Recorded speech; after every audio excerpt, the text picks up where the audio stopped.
we can now actually reflect on that chapter for the Philadelphia Eagles. And look, I've been high on these Eagles for quite a bit of time, especially in the latter part of this season, when I started to be wrong for a consecutive 10 weeks, 12 weeks, 13 weeks. At some point, you got to bend the knee, and I did. And what I will say, if you're an Eagles fan, you have to love this team, all right?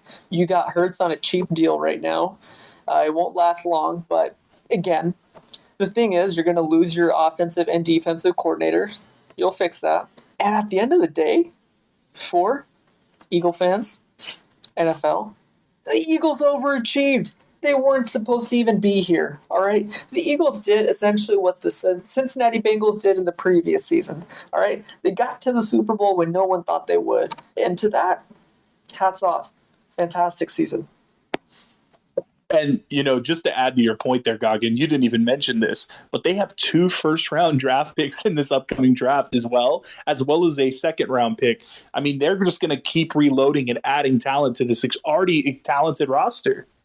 And look, I know that the season's over, so we're going to be talking a lot less Philadelphia Eagles. But one note we won't reel it back on our coach, Doug Peterson, here on the pod. All right? And let's just be honest. There's a clip that resurfaced, and it's Doug Peterson interviewing Jalen Hurts, asking him why he should draft him. And Hurts says, "Coach, I'm a gamer. I learn and I work hard." And he essentially sold the GM and Doug Peterson in this interview, and that's exactly why Peterson, even though the Eagles let him go, he got them a Super Bowl, and he even drafted Jalen Hurts in the second round. You remember you and I talking about that? We were confused by the pick.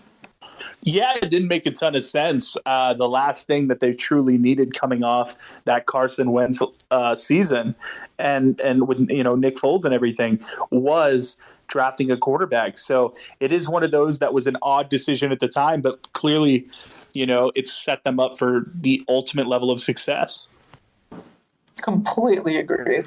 All right, I'm gonna reel it back on my Philadelphia Eagles talk. I know our West Coast fans want me to talk more Niners. They want me to talk more Raiders. A couple Chargers fans here.